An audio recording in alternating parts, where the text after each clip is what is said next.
Hello, everyone. Hi. My name's Sagan Yee. I'm an animator and an arts organizer based out of Toronto, Canada, as you can see from the slide.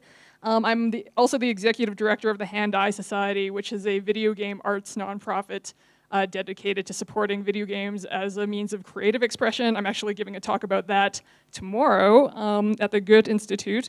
And I also make my own games, which is what this talk is kind of about. And you can follow me on Twitter at Sagan Yee and find my website at saganyee.com. So I'm super excited to be here, and this is my first time in South Africa, so I just really like to thank Thorsten and Ben Myers and Free Lives, who I stayed with in Cape Town before I came here for a few days. Thanks to everyone for helping me to get out here. It's been super exciting. I'm having a blast. So my talk is going to be about an unfinished game that I'm currently working on called Welcome to New Lux Plaza. So half of it's kind of going to be just talking about the game and showing you what it's like so far. But then I also kind of wanted to talk about the game-making process and how just that can serve many other purposes, such as personal growth, the opportunity to engage with the existing arts infrastructure, and sort of helping to build the community. So I hope that it'll give you a sense of what it's like to make weird, artsy, experimental games in Canada, and maybe afterwards we can compare notes and learn from each other, because I'm really excited about how it compares to how things are done in South Africa.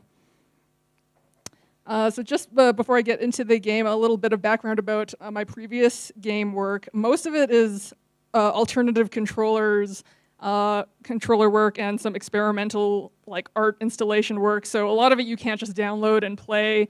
I have a frequent collaborator named Nadine Lesio who does a lot of maker, 3D printing, laser cutting, that kind of stuff.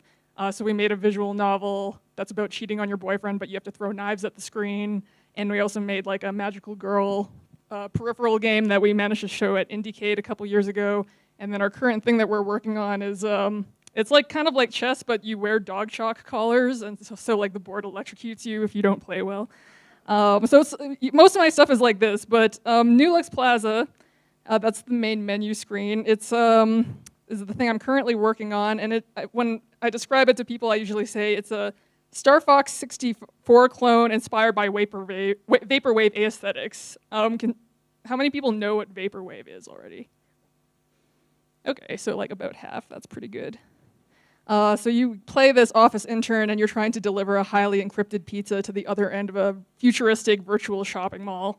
And it's kind of a satire of capitalism and consumerism. Right now it's just an infinite survival mode where you kind of just play until you die. But right now I'm working on the story mode, which is going to be about 5 minutes, and it has I've hired some live actors, that there's going to be video components to it. So just quickly, for those of you who don't know what Vaporwave is, it's kind of the style that I'm using for the game. It's an obscure music microgenre that kind of turned into a meme that then became an internet-based art movement. And so as you look at it, you've probably seen it around, or you kind of have a sense of what it is, but if you can really go down a rabbit hole if you start to research it.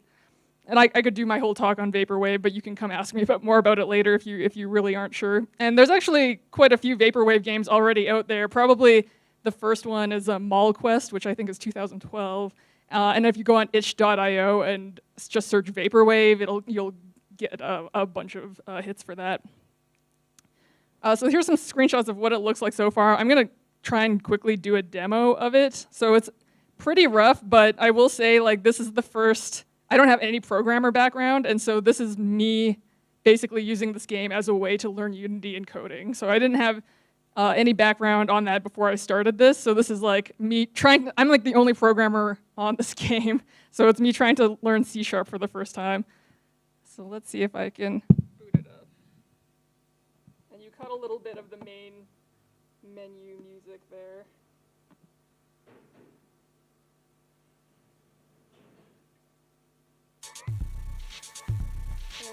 And the music is all done by some Toronto-based artists that I hired. So if you go to the how-to screen, the point is basically just get more money and don't die.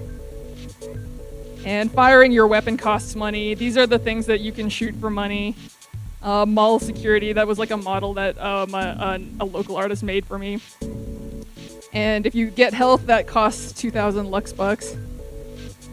And there's also these pop-up ads, and if you fly into them, increases the spawn rate of all the other pop-up ads. So if you max out the spawn rate, it almost becomes unplayable because the frame rate just drops, and then you can barely play. You can't see anything. It actually starts hurting you. Just like in real life.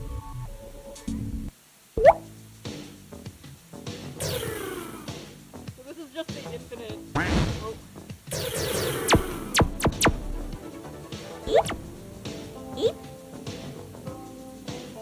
So these cube things down there are like other shoppers, and so I have the script that just takes random material, and so it randomizes the material as if it was like another avatar, like another player that happens to be in the world. And I also have like a lot of text that's just like pulled from Amazon reviews, like funny Amazon reviews. So if you played Star Fox, some of this might seem familiar. So if I fly into this, you can tell that it kind of... Oh, you can shoot this bikini here. Ah. So I think I'm gonna just quickly die.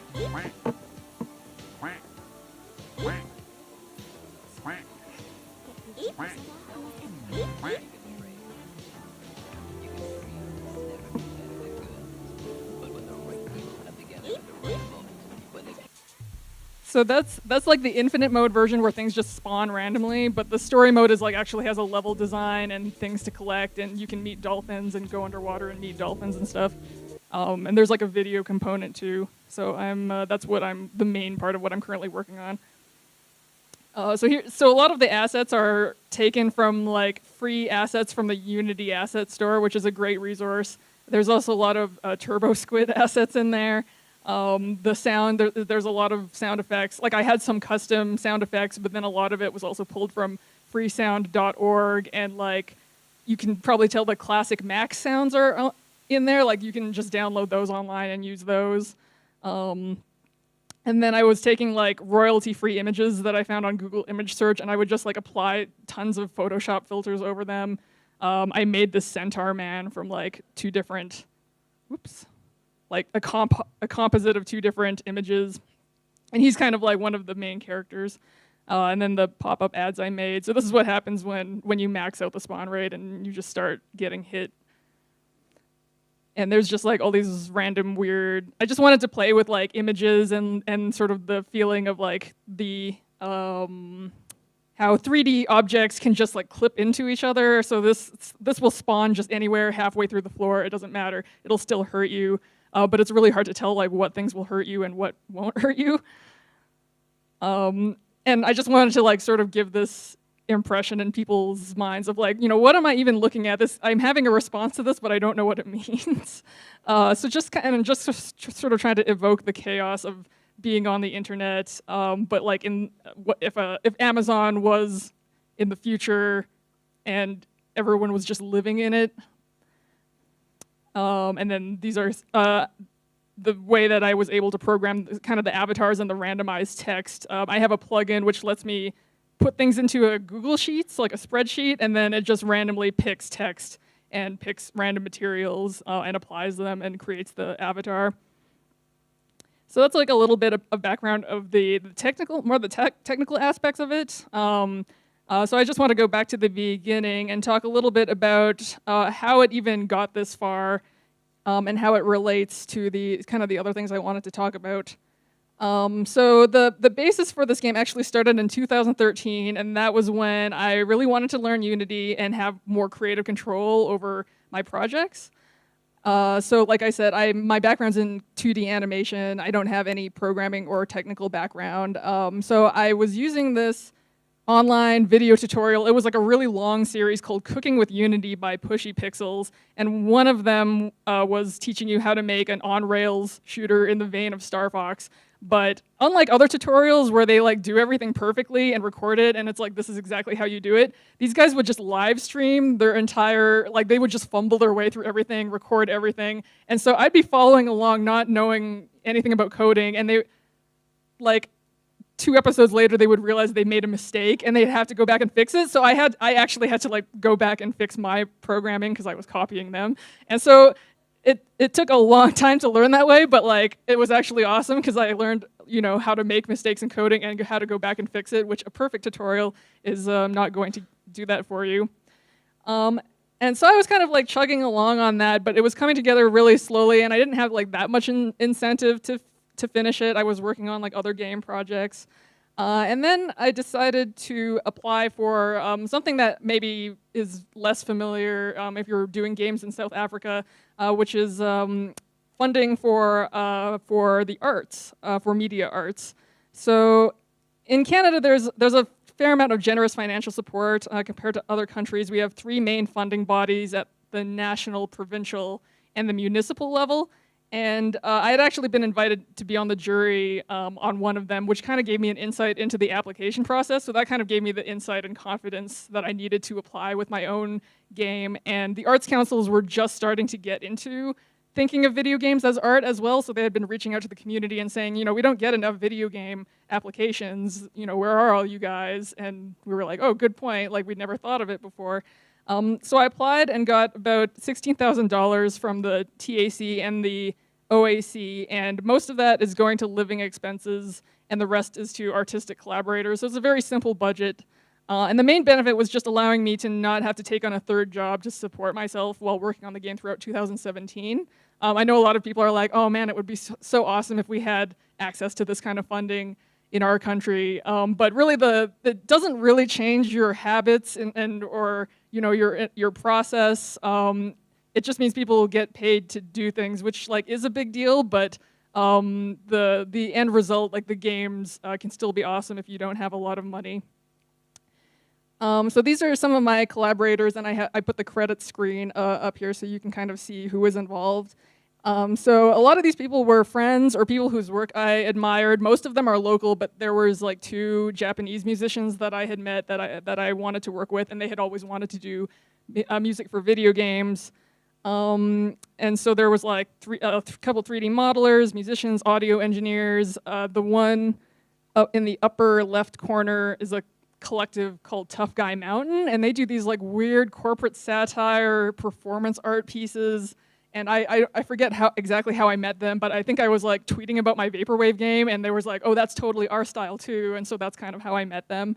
And you know, for many of them, it was the first time they had actually been given money to create art in the discipline of their choosing. Like a lot of them were just like doing their day jobs and like doing music on the side or whatever, but a few of them were like, you know, this is the first time someone's given me money to make music, which was a really cool feeling. And the other few doors that the game opened up for me, even though it's like unfinished and like, you know, maybe not the best game ever made, and is mainly a way for me to teach myself and to, you know, work with my friends on cool projects. I submitted a rough version of it to a local game and media arts festival called Vector Festival. So it's only in Toronto, but I think it's pretty important to the scene because it's one of the few showcase exhibitions where they actually treat video games like a contemporary art form, and they really like push that side of it. Like it's very non-commercial, unlike a lot of like the bigger gaming conferences.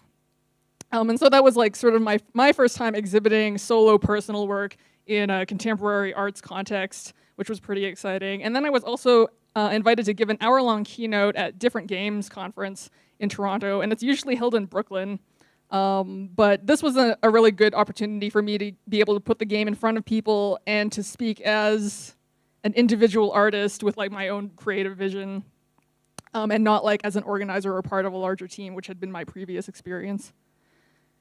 And then the final piece of this was because of my experiences being on both the juror and the application side of things, I decided to start running some workshops in Toronto, showing people how to write a good grants application to sort of open the door for other artists to give them a good shot at it. And that workshop included information on, you know, how I was able to frame my project in language that even the non-gaming jurors would understand. And I think like I could even just do that whole talk by itself, because I think it's just a really useful life skill in general to be able to like explain what you do, not only when you're applying for arts funding, but even commercial funding, or even if you're just trying to explain what you do to your parents, or like someone who doesn't play a lot of indie games or doesn't know what it's about. Like just as a community building thing and like as an outreach skill, it's really useful. I think there's like kind of a cool ecosystem, like a flow of like energy and money that happens, where you kind of have the arts councils that are giving me money to make my game, and then that game becomes, it opens up opportunities for gallery exhibits, speaker opportunities. I get to put that, I exhibited this game at Vector Festival, I spoke at different games conference about that. I can put that on my CV and then use that when I apply for a future project. So that kind of creates a cycle as well. And then, the money I give to artistic collaborators, that it's not like a huge amount of money, so they're not quite at the stage where they're going to be using that $200 or whatever to live on, but it also gives them sort of inspiration and encouragement to like keep going with their own projects, and that will result in more game art. And of course, they're contributing to my game as well. And then, all the knowledge that I've taken from this process, I can, because I'm an arts organizer and I kind of have this platform that I can use to spread the message to a wider audience. I can have these workshops, have lots of people show up. That's going to inform other artists. They're going to also apply for the arts councils, make more game art, and I hope to like sort of just keep that flow going. So in conclusion, I think making a good game is still the most important thing, but if you're just starting out like me, making artsy personal projects, it kind of helps to look outside of the game too, because even after the game is completed, it's really the people that you meet and the connections that you make and the community that you help to build that truly leads to success for everyone in the long run. That's my talk. Thank you very much. If you want to learn anything else about this, please come talk to me. I have business cards and postcards and other stuff. Thank you.